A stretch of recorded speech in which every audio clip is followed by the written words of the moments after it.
Structurally, most bacteria consist of a cell membrane surrounded by a cell wall, and for some bacteria, an additional outer layer. Internal to the cell membrane is the cytoplasm, which contains ribosomes, a nuclear region, and in some cases granules and/or vesicles. Depending on the bacterial species, a number of different external structures may be found, such as a capsule, flagella, and pili. In gram-negative bacteria, the gap between the cell membrane and the cell wall is known as the periplasmic space. Most gram-positive bacteria do not possess a periplasmic space, but have only periplasm, where metabolic digestion occurs and new cell peptidoglycan is attached. Peptidoglycan, the most important component of the cell wall, is a polymer made of N-acetylmuramic acid alternating with N-acetylglucosamine, which are cross-linked by chains of 4 amino acids. The function of the bacterial cell wall is to maintain the characteristic shape of the organism and to prevent the bacterium from bursting when fluid flows into the organism by osmosis. Synthesis of the peptidoglycan and ultimately the bacterial cell wall occurs in a number of stages. One of the first stages is the addition of 5 amino acids to N-acetylmuramic acid. Next, N-acetylglucosamine is added to the N-acetylmuramic acid to form a precursor of peptidoglycan. This peptidoglycan precursor is then transported across the cell membrane to a cell wall acceptor in the periplasm. Once in the periplasm, the peptidoglycan precursors bind to cell wall acceptors and undergo extensive cross-linking. 2 major enzymes are involved in cross-linking: transpeptidase and D-alanine carboxypeptidase.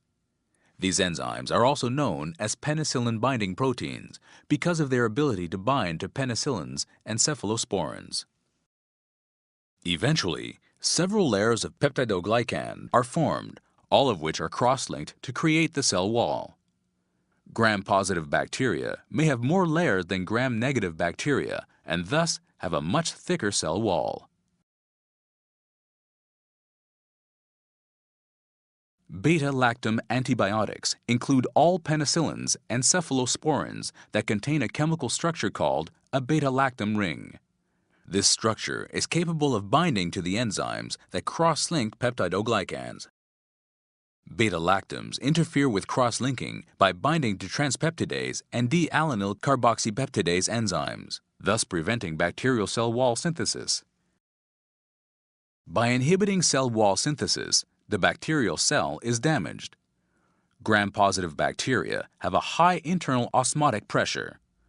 Without a normal rigid cell wall, these cells burst when subjected to the low osmotic pressure of their surrounding environment. As well, the antibiotic penicillin-binding protein complex stimulates the release of autolysins that are capable of digesting the existing cell wall. Beta-lactam antibiotics are therefore considered bactericidal agents.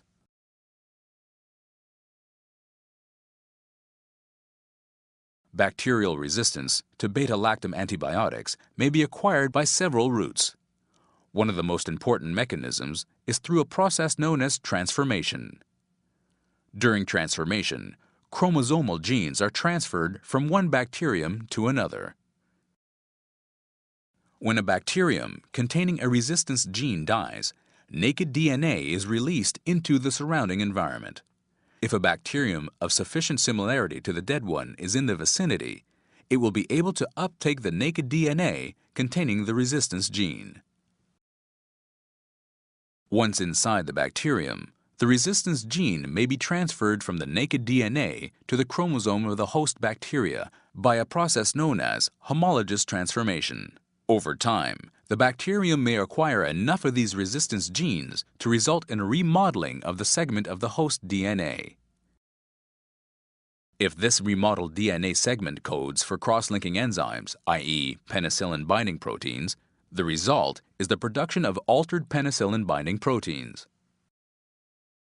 These altered penicillin-binding proteins can still cross-link the peptidoglycan layers of the cell wall, but have a reduced affinity for beta-lactam antibiotics, thus rendering the bacterium resistant to the effects of penicillin and other beta-lactam agents.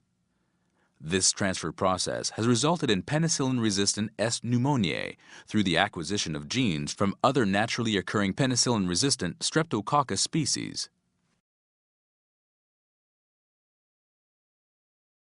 A second important mechanism by which bacteria become resistant to beta-lactam antibiotics is by the production of enzymes capable of inactivating or modifying the drug before it has a chance to exert its effect on the bacteria.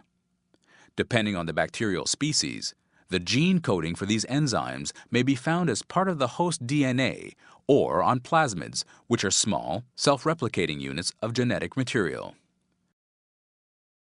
Bacteria are capable of passing these resistance plasmids to each other by conjugation.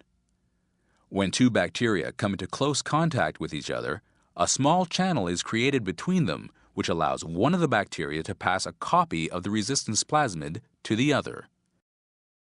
If the plasmid is transcribed and translated, the bacteria will begin to produce inactivating enzymes.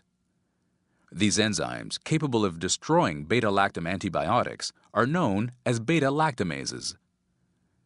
In gram-positive bacteria, the beta-lactamase enzyme is generally inducible, resulting in a large amount of enzyme being produced in the presence of the drug.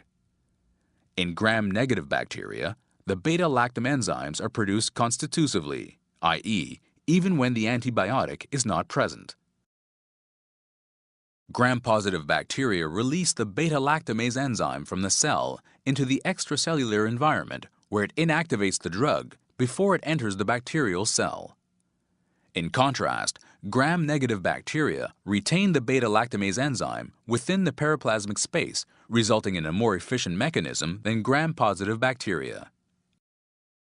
Ultimately, the destruction of the beta-lactam ring of the antibiotic renders it incapable of binding to the penicillin-binding protein, and thus the bacteria become resistant to that drug or class of drugs.